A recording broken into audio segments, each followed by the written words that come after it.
to look at issues of the green economy and how to maximize all energy sources to drive our economic growth. That was the way have to come together, or ought to come together, to maximize their knowledge and their experience in this sector. So, you have all got the press release, I believe. I have before me, on my immediate right, Minister Maloney from Uganda. Next to her is Minister Bua, and after him, the PS, Joseph Ngore, from the Ministry of Energy, Kenya. I would like to open the floor to questions from members of the press. Thank you. I will moderate, so if there are any questions. I'm a Kenyan journalist, but reporting for the Xinhua Chinese media. I just want to know from the ministers, even our own PS, we are in a tricky dilemma as aspiring to go green. Have we reframed the policy, the legislative framework to ensure that none is going to be harmed? I understand. It's actually, the question is asking is, can oil and gas fuel the transition to a green economy? And that is the basis of what we have been discussing today. You know, you're looking at oil destroying the environment. So how can we really achieve the green that we're talking about? And for the case of Uganda, as I had indicated before, that we want to use this resource, which we know is finite, which we know can be harmful to the environment. We want to use the revenue. We want to manage it in a manner that is sustainable. Issues of gas flaring are now barred by the law that we have put in place. There's nothing like gas flaring. And the way we are going to harness this resource, we want to add value. We're going to build a refinery. Now that refinery will process the oil into final products, which are going to meet our energy needs as a country and as a region. But above all, the revenues that are going to come out of this resource, we are plowing it in the green economy. We want to plow it into modernization of agriculture, which is sustainable. We are going to plow it into green energy like hydro to ensure that our energy mix, over 80%, is renewable energy. So we are using the revenues from here to develop the renewable energies in the country, and that is hydro, geothermal, solar, wind, biomass, biogas, so that what we are extracting from here, we are using the other hand to plow back and ensure that we develop the renewable energy sources which are sustainable, which will be able to last and grow the economy and develop our people, and at the same time protect the environment. You realize that the rural area, a lot of trees are cut down as source of fuel.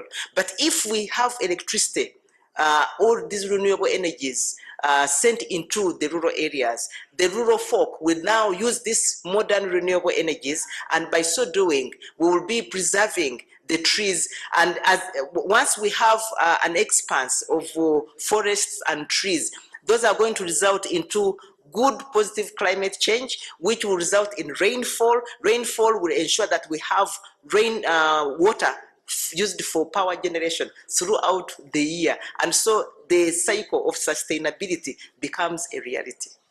Thank you. I had, sorry. Sorry. From Bloomberg News, I would like to ask Bloomberg, I would like to ask Mr. Njoroge and Sudan, have you arrived at a common policy as far as development of crude is concerned? You just mentioned Uganda is going to put up a refinery. Any common policy as regards to that? And then, Madam Maloney, does it is taking quicker strides at developing it? Thanks. Yeah, thank you. Yes, we are working together with Southern Sudan and Uganda to have a common approach to the development of the oil infrastructure, both in refined and in crude form.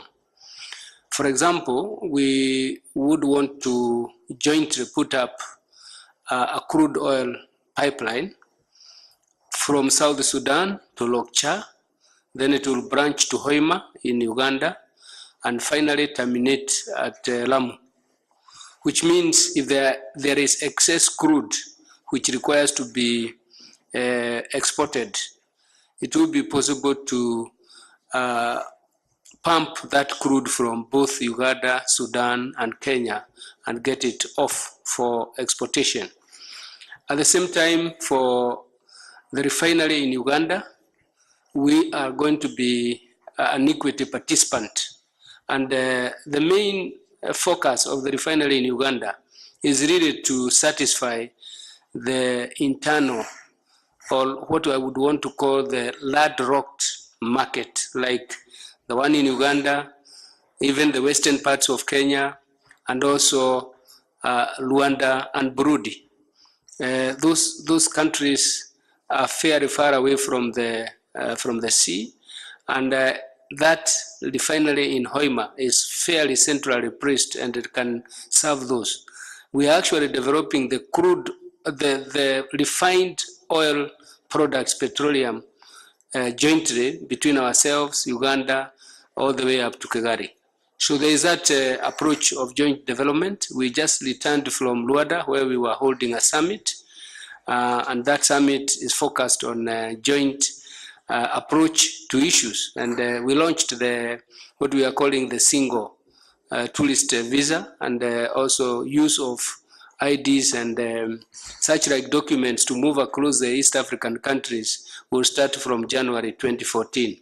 So the approach of what I would want to call common purpose or unity of purpose is very much prevalent within, and is being driven by the current leadership of the four countries. We call them the northern countries, that is Rwanda, Uganda, South Sudan, and Kenya. Okay, following Engineer Njoroge has said, you would like to know why Uganda has delayed to commercialize the oil, and Kenya is already ahead of it. Well, Engineer Njoroge is here. I'm sure he should be able to comment at what level they are as a country in the commercialization process. But for Uganda as a country, our commercialization plan was we must add value to this oil, and therefore the process of setting up a refinery is ongoing. As you've heard, the East African partner states have been invited to participate into the development of this refinery. However, the oil companies that we have entered already in agreement with requested to have an early export route as an alternative destination for this crude, to which as a country we have accepted, and that is why the plans for having a leg from Hoima joining the Lapset corridor is undergoing. So it's not that we are sluggish, but we have to take caution. We've had to take caution to make sure that we do not repeat mistakes which other countries repeated. We are trying to develop this resource in the best way possible so that it can benefit all Ugandans, so that we can get maximum benefit from it by adding value and also promoting petrochemical industries in the country, meeting our energy needs as a country and the region, and so on and so forth. And also the other issue that I need to update you on is that what we have discovered so far is only 40% of the area. From 40% of the area, we've been able to confirm 3.5 billion barrels of crude oil in the ground. And out of that, based on the development plans that these companies, the international oil companies that we've licensed have come up, we may be able to extract about 1.7 billion barrels. So all these plans are ongoing based on what we have confirmed in place, what we expect to retrieve, how we want to add value to it, and what the revenues that are coming out of that are going to be applied to. Thank you very much. I think we came together to share knowledge and problem solutions or technologies that are prevalent in some countries think about adopting.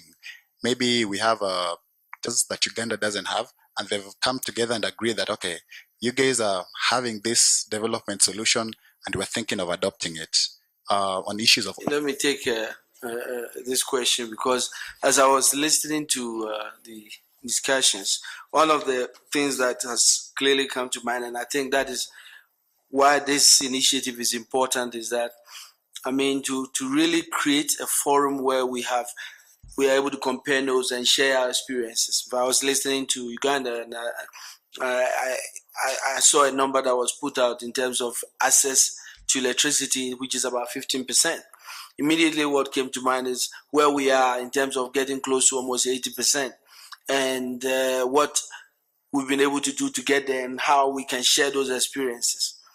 As the Minister for Energy and Petroleum in Ghana, I can tell you right now that we probably can look back and say maybe the fast-track development that we took some years back, if we have to do it again, we probably would have gone a little cautiously than we did.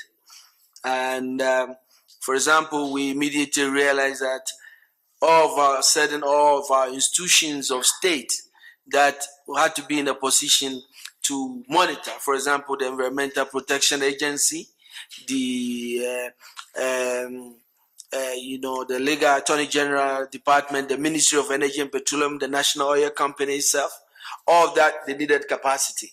We realized immediately that even our educational institution, we had to revamp the Petroleum Engineering Department of KNUST. And those capacity things that we are doing, we are still working on those.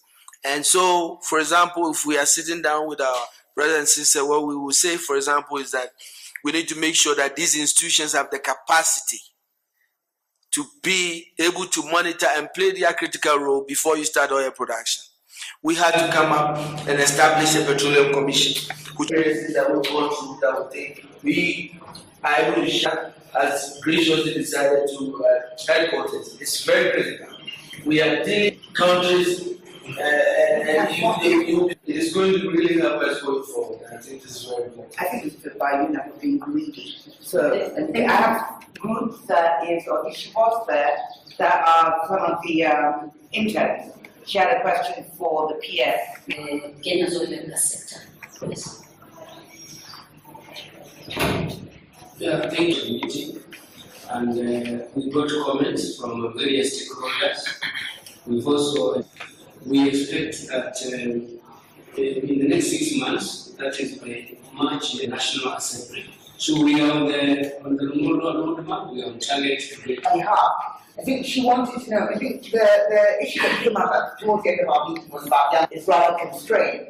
And I think they wanted to know, and maybe each minister can answer this, more carbons and renewables. That energy to be tapped responsibly so that it is directed to the right cause. And energy being one of the sectors which is very vibrant, with plenty of opportunities, it is a sector that really needs to tap into the energies of the youth. But these energies can be tapped in a way that they are productive. And so what needs to be done first is for these youth to gain the necessary knowledge and skills so that they are able to take advantage of the opportunities that arise in the energy sector. Now, getting this energy and skills will require that they are educated to a certain level and then deliberately move into areas of expertise, whether at an artisanal level or at a technical level or at a professional level. All those opportunities need to be provided to them. Now, as government, for the case of Uganda, we have now universal primary education, we have universal secondary education. This is to give the youth the basic education that they require. But now going into the energy sector, it means they must have added skills to be able to work on the technologies that present themselves in the sector. We've gone ahead and set up an institute for petroleum so that we can give them the basic skills that are required to be able to work in the value chain as we prepare for production. But we've also supported and sponsored some of them to go for professional courses so that they are able to get jobs at a higher level. As part of the agreements that we've signed with the oil companies, there is a requirement about 40% of their budget is to go for skills development, and that is training. So this in itself actually gives the youth an opportunity to acquire the necessary skills so that they can take advantage of the opportunities. But also in the laws, as we develop the resources in the energy sector, we provide for local content to make sure that as long as the skills exist in the country, the first priority should be given to the local people so that they can take on those jobs. Similarly, when it comes to supply of goods and services, again, there's a deliberate effort to give opportunity to the local people so that they take advantage of those. When it comes to partnerships at a company level, where they are going to invest into the sector, again, the laws that we have put in place, we've made it deliberate that at least where you have a partnership between the local company and a foreign company, at least 48% of the shares must be local. So this is in a way of trying to promote and support the local youth and local people to take full advantage of these opportunities that arise in the energy sector. And of course, back in the rural areas, as we try to expand and ensure that we have our people in the rural areas accessing energy, there are opportunities for small scale industries. Again, this is an area that presents itself for the youth that they can take advantage of and add value to the products in the rural areas, whether agriculture or dairy, in terms of value addition. It presents an opportunity for them to take advantage of it so that they can employ themselves in the sector and be employed within the energy sector. The opportunities are numerous. All we need to do is build the necessary skills so that we are able to compete favorably and support and be part and parcel of the development process in the country. Do you have anything else you'd like to add? Yes. Well, I think that with the bulk of oil and gas discoveries in the global south, especially in Africa, I say that it is Africa's maybe second or last chance to basically ensure that it's a blessing and not a curse. And that is why it is fundamentally important that, one, how we manage oil revenue is critical. Making sure we put in the laws and the regulations to ensure that the revenues will actually go to improve the lives of the youth and our people. Making sure that we set out the guidelines, the regulations that will protect our environment. That it will not be another story of a free place where the environment will be basically destroyed and the future generation will be hopeless. But more importantly, making sure we have strong local content and local participation provisions where we are ensuring that the things we are doing are adding value and that they are helping to create jobs and building capacity and the skills of our people so that there will be hope for the future. I think I will add to what our minister from Uganda said, that education is the foundation of tapping of opportunities. And I just had a chat with one of the youth who says she is doing a master's degree in oil and gas, and I told her that we are very open to give her an opportunity even to do some attachment with us, because oil and gas is new in this country. And therefore, I would say that there is infinite opportunity for youth who would be interested in joining oil and gas, insofar as education is concerned, as the foundation for tapping of the opportunities. As far as the opportunities are concerned, we are aware that in Kenya government, we have reserved 30% of all procurement, those opportunities within all the government institutions and public institutions to be tapped by women and youth.